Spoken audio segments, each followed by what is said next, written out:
3 days after Festus arrived in Caesarea to take over his new responsibilities, he left for Jerusalem, where the leading priests and other Jewish leaders met with him and made their accusations against Paul. They asked Festus as a favor to transfer Paul to Jerusalem, planning to ambush and kill him on the way. But Festus replied that Paul was at Caesarea and he himself would be returning there soon. So he said, "Those of you in authority can return with me. If Paul has done anything wrong, you can make your accusations." About 8 or 10 days later, Festus returned to Caesarea, and on the following day he took his seat in court and ordered that Paul be brought in.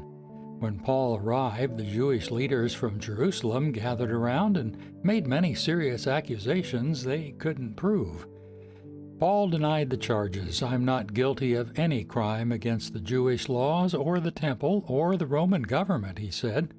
Then Festus, wanting to please the Jews, asked him, "Are you willing to go to Jerusalem and stand trial before me there?" But Paul replied, "No, this is official Roman court, so I ought to be tried here. You know very well I'm not guilty of harming the Jews. If I have done anything worthy of death, I don't refuse to die.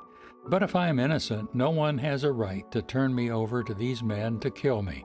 I appeal to Caesar." Festus conferred with his advisers and then replied, "Very well, you have appealed to Caesar, and to Caesar you will go." A few days later, King Agrippa arrived with his sister Bernice to pay their respects to Festus. During their stay of several days, Festus discussed Paul's case with the king. "There's a prisoner here," he told them, "whose case was left for me by Felix. When I was in Jerusalem, the leading priests and Jewish elders pressed charges against him and asked me to condemn him. I pointed out to them that Roman law does not convict people without a trial. They must be given an opportunity to confront their accusers and defend themselves. When his accusers came here for the trial, I didn't delay. I called the case the very next day and ordered Paul brought in.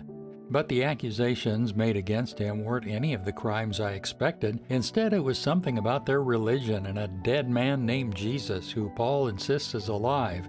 I was at a loss to know how to investigate these things, so I asked him whether he'd be willing to stand trial on these charges in Jerusalem. But Paul appealed to have his case decided by the emperor, so I ordered that he be held in custody until I could arrange to send him to Caesar."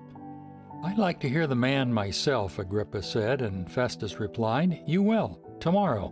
The next day Agrippa and Bernice arrived at the auditorium with great pomp, accompanied by military officers and prominent men of the city. Festus ordered that Paul be brought in.